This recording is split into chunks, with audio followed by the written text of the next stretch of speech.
Over my past several reviews, we have taken a look at some of the worst, to some of the better, to some of the best figures to ever call themselves Megatron, all in search of the greatest Megatron in my collection and quite possibly the greatest Megatron figure ever.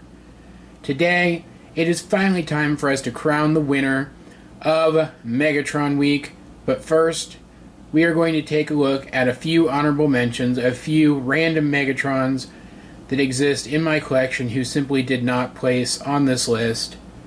So let's get started with that right now so we can move on to the figure that we all came here to see.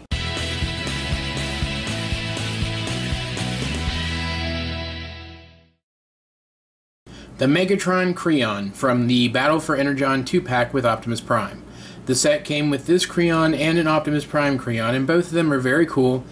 I particularly like the Energon blade on this Megatron, but they aren't really Transformers figures, they're more like novelty toys. Therefore this one doesn't place on the list and actually places pretty low on the list of honorable mentions as well.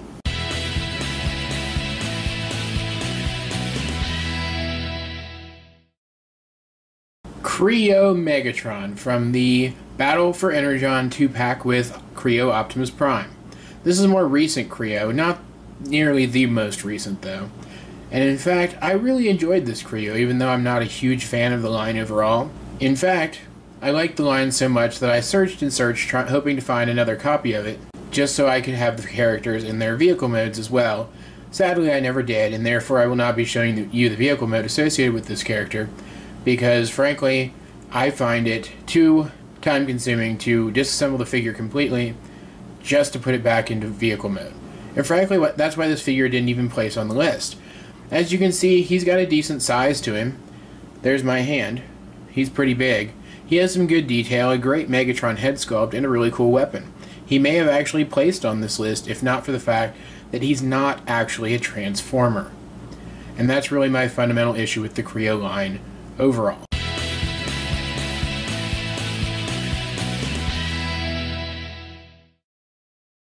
The best of the honorable mentions is this guy here, the Transformers Animated Activators class Megatron. While I wasn't really a fan of the Activators line overall, I understand its purpose. It's true that during Animated there weren't very many smaller characters, aside from Bumblebee of course, and therefore the line didn't really warrant any Scout class figures. Therefore, it was only logical for them to do something different with that size scale, and hence we got Activators. This is the best of the honorable mentions, only because it actually transforms, though there isn't really much to it. To be fair though, there are more steps in the transformation of this particular Activators than there are in most.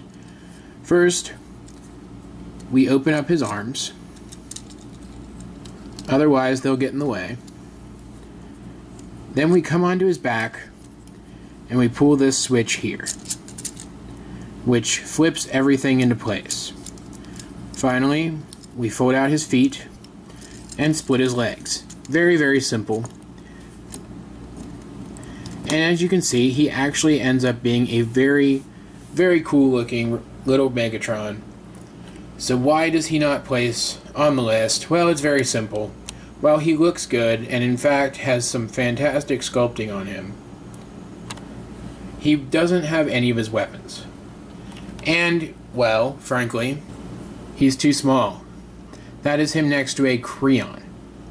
As you can see, he's just not big enough or intimidating enough to be an effective Megatron figure, and therefore he doesn't place on the list. Which brings us to the focus of this video, the focus of this review, the best Megatron in my collection. As I mentioned in my last video, if you've been paying attention for the entirety of Megatron Week, you already know who he is.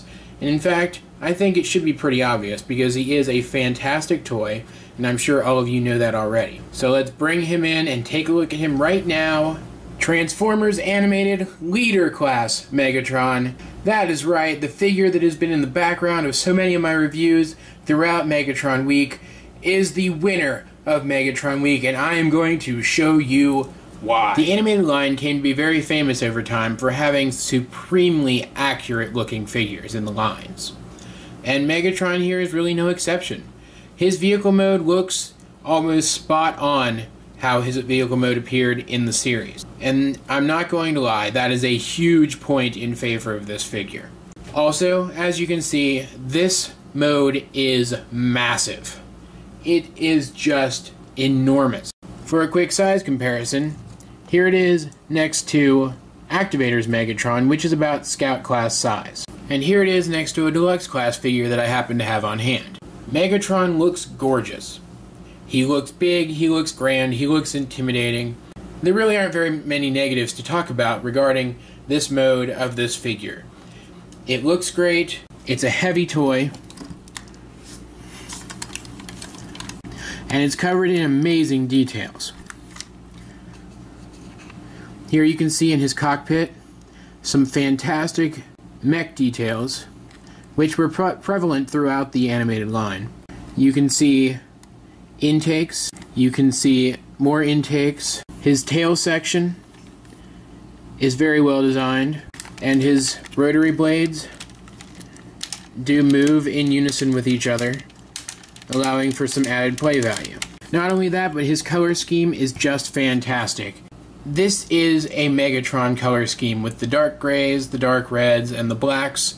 This figure looks like a villain. It looks like a leader of villains, as it well should. And while I have pointed out that I don't mind the color schemes of Megatron, such as Classics Voyager Megatron, this is by far the superior rendition of Megatron's color scheme. It fits him to a T, it looks great, it wholly suits one of the first truly threatening renditions of Megatron that we saw in many, many years. And while it's somewhat new and unique, it also manages to invoke the G1 Megatron, whom everyone knows and loves. He was, after all, the first.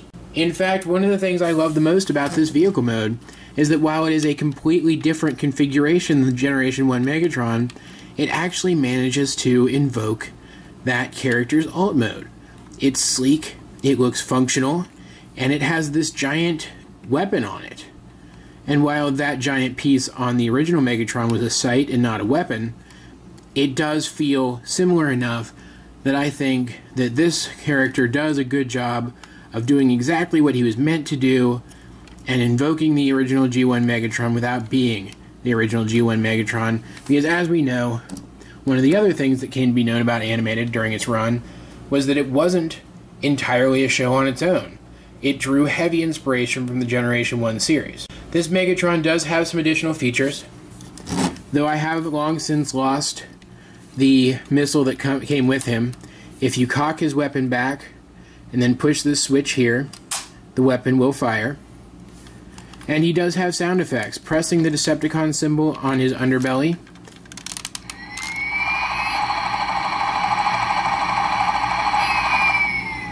gives us some very cool engine sound effects and rotor sound effects. Zooming in a bit, we can see some fantastic molded, sculpted detail.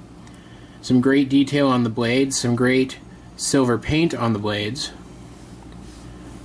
All around, this is just a great looking toy, and I am happy to have it. I searched and searched for this toy for a long time. I never thought I was going to find it, and when finally I did, I rejoiced, and I was not disappointed. I was not disappointed once I opened this guy. I was not let down. My search was not in vain. He was everything I hoped him to be and more. He is just a truly, truly remarkable figure. Even just in this mode, I could stop the review right here. And I think I've already given you enough reasons why this figure wins Megatron Week. Just in vehicle mode. But of course, this is a review of a Transformer, so we can't stop with the vehicle mode. We have to show off the robot mode. So what we are going to do is we are going to transform this guy. First up, we are going to take his rotary blades and we are just going to fold them so that both blades are pointing the same direction on each one.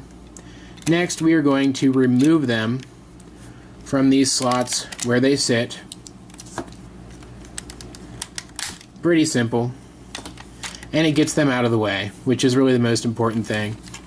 Next, we are going to come to the front here, and Megatron is a bit of a parts former, which means we are required to remove this cannon section, exposing his head underneath. This allows us to lift the cannon up, getting that classic transformation sound, and lower it into place on his back. Next up, we are going to come to the front of Megatron here, and we are just going to bring his shoulders forward, which also brings his wings back, as you can see here. Next, we're going to bring his arms down, rotate them into place, and come to the insides here, and rotate his hands. And we're going to do that on both sides.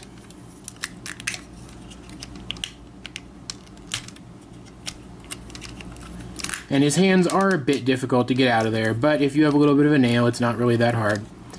Now, finishing this up, we are going to fold in these landing gear here and split his legs open. Next, we are going to take these panels, bring them out, rotate them down. We're going to, of course, do that on both sides. Come around to the back and rotate these landing gears again to fill in this gap here. Next, we're going to bring these panels all the way down and just clip them in to the tail pieces, making his lower legs, and then we are going to split the ends of his tail to make the feet. And that's it, guys. That is Megatron transformed into his robot mode. I said it was a good transformation. I did not say it was a complex transformation, because another thing that the animated line was known for was simplistic yet accurate transformations, and once again Megatron is no exception. While his transformation is pretty simple, he ends up looking almost identical to his on-screen counterpart in robot mode as well, and his transformation is pretty much 100% accurate to the way he transforms on the show. It's actually pretty remarkable. What Animated did when they created these character designs is they gave us fantastic homages to some of our favorite G1 characters, which also brought new flavor to the characters and managed to be almost entirely screen accurate. And frankly, I don't care what anyone says about Animated. I know it's much more popular now than it was when it first started, but there are still the naysayers, and to them I say nay. Animated was a fantastic show with fantastic character designs, and quite frankly, I watched Armada, I watched RID, I watched several of the Japanese series, all of which tried to create a more threatening rendition of Megatron for us, the viewers, and none ever came close to being threatening until this guy came around. And yes, G1 Megatron was threatening in his own right, but he was only threatening enough for the times. And the times have changed, and kids expect stronger villains. And this Megatron was a strong villain. When he first appeared on the show, I'm not gonna lie, I was terrified. I was sure the Autobots were all gonna die. I really didn't see how they were gonna get out of it. He even managed to steal the key, which until that point had been their main plot device for defeating enemies who were technically stronger than them. He came out of nowhere, and he brought an air of despair and hopelessness to the show for quite a while.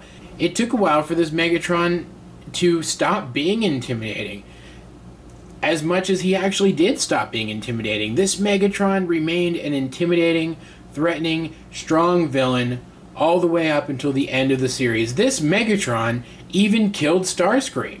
You don't get that very often. There are very few Megatrons in the various Transformers continuities who actually have the guts to kill their Starscream.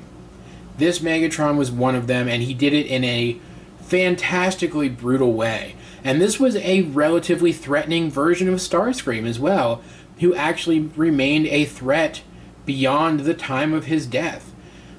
I love this character. I love that he invokes the G1 character while still remaining to be his own flavor of awesome. I love everything about this character, and this figure does a remarkable job of invoking everything about the character that I love. But that is enough talking about the figure. This is an action figure. This is a review of an action figure, so we're going to take a look at some of the action-y things that he can do. First of all, you remember those rotary blades? Well, now they're swords. That is right. This Megatron has swords. And they are awesome looking swords too. They do fit in his hands very easily, and he can hold them very well. That just looks so cool. Those really look like he could take some heads off with them, and I absolutely love them. I pointed out earlier that they are painted in a very nice silver. It is that Hasbro silver, which is a very nice silver. You can see, raising the view of my camera up a little bit, you can see these blades are enormous. And they look great. And I love them. But we didn't come to see Megatron holding swords. Oh no, we did not. We came to see Megatron holding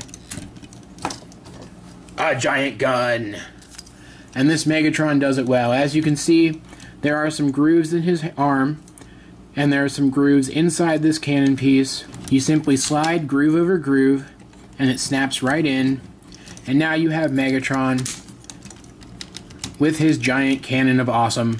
This Megatron is everything I could have hoped for. He is big, he is beefy, he is intimidating, he is cool, he has an amazing color scheme, he has fantastic weapons. He even, if I zoom in here to show you, has a great head sculpt, which seems to be inspired by simultaneously the G1 Megatron and the movie Megatron, both of which were relatively intimidating characters, and both of which had some pretty good designs to them. But even that is not it. There is still more to this figure. Yes, that is right, he can still do more stuff. This Megatron has electronic features, as you already saw in the vehicle mode, but he also has some in this mode as well. Turning off my light here so you can get a good look. Pressing this Decepticon symbol in robot mode causes him to light up, moves his mouth and his head, and plays sound clips from the series.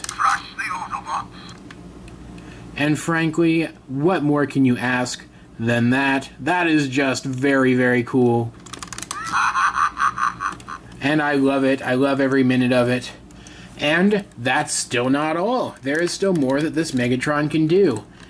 Turning my light back on and zooming in again, you can see there are some grooves around his head. That is because he is actually equipped to function with the Headmaster unit that comes with Leader Class Bulkhead. And while I no longer have the Headmaster unit that came with my Leader Class Bulkhead, I'm still really happy that he has that option, because quite frankly, if he didn't, I think I'd be a little disappointed, as, you know, the Headmaster was actually a relatively cool villain. I mean, at least I thought so. The only thing about this Megatron that I find a little less than perfect is his articulation. Though it really isn't that bad. He can move in and out at the shoulders, and his shoulders do move on a ratchet that is a theoretical 360-degree rotation, though his wings do get in the way. Despite the fact that he has a really good swivel in the bicep, he doesn't really have elbows. He only has this inward crunch motion, which I find a bit frustrating. There is also a small issue on my Megatron, zooming in on his arm right here. You can see there is a bit of red paint that should not be there. However, that is just a quality control issue, and I can overlook it. In fact, I've really been meaning to remove it. Moving down into his legs, you can see he has some very nice ratcheted hips inward, and some very good forward and back movement. While it is not ratcheted, you can see it is somewhat ratcheted. There is something resembling a ratchet in there. He has fantastic ratchets at the knees as well, and he does have some movement in the feet. His head, because it does have the talking gimmick, doesn't get a ball joint, but it does get a very good rotational joint. And frankly, I think it's worth it, because his talking gimmick is, quite frankly, pretty badass. And since I've been showing this guy off at every opportunity, I don't really need to do a size comparison, so here he is in a shot instead with all of his other contestants. You can see him there in the back, and you can really see how he measures up next to the rest of them. Quite frankly, guys, I could talk about this Megatron until I'm blue in the face, and I Even though I wouldn't really be saying anything new about him if I continued to do so, I quite frankly could, because this Megatron is amazing. I love it. I loved this line, and this is one of my favorite figures from it. It's a figure that should be in everyone's collection, especially if they are a fan of animated Megatron, G1 Megatron, or just a fan of Megatron in general. This is one of the best designs I've ever seen for Megatron. It's one of the best renditions of the character that I have ever had the pleasure of viewing myself. He was scary. He was cool. He beat the crap out of Optimus Prime all the time. And I know I've spent a lot of time talking about this toy as if it's the character himself, but frankly, who wouldn't? He looks just like the character. And really, that is, I think, the biggest selling point for this figure, for me. He looks like the character. There are some great toys coming out right now in the Beast Hunters line, but very few of them look exactly like the character that they're meant to portray. Beast Hunters Ultra Magnus, which we will be getting to very soon, has slightly bigger shoulders than his on-screen counterpart, and Optimus Prime has spikes on his chest and a different head sculpt. And don't even get me started on the Beast Hunters Autobots. But this guy came from an era where figures looked like the characters that they represented, and this figure just happened to represent one of the coolest characters ever portrayed in a Transformers series ever. This Megatron wins Megatron Week, hands down. There was very little competition. And as for whether or not I recommend this guy, I think it's obvious. Of course I do. He's going to be a little bit difficult to find at this point. Animated has been off the air for several years now. But I believe, sincerely, in my heart of hearts, that the hunt will be worth it. So go and get yourself one of these guys. Search hobby shops, search garage sales, search flea markets, search wherever you have to. But get him. He belongs on your shelf. Thank you, everyone, for tuning in for Megatron Week. I really hope you enjoyed yourselves. I certainly enjoyed myself, and I hope to bring you more series like this one sometime in the near future. Please like, subscribe, favorite if you're so inclined, and feel free to shoot me a review request. I will link to my collections video in the description below. And until next time, this has been Awesome John 22 signing off of Megatron Week, and I will talk to you guys later.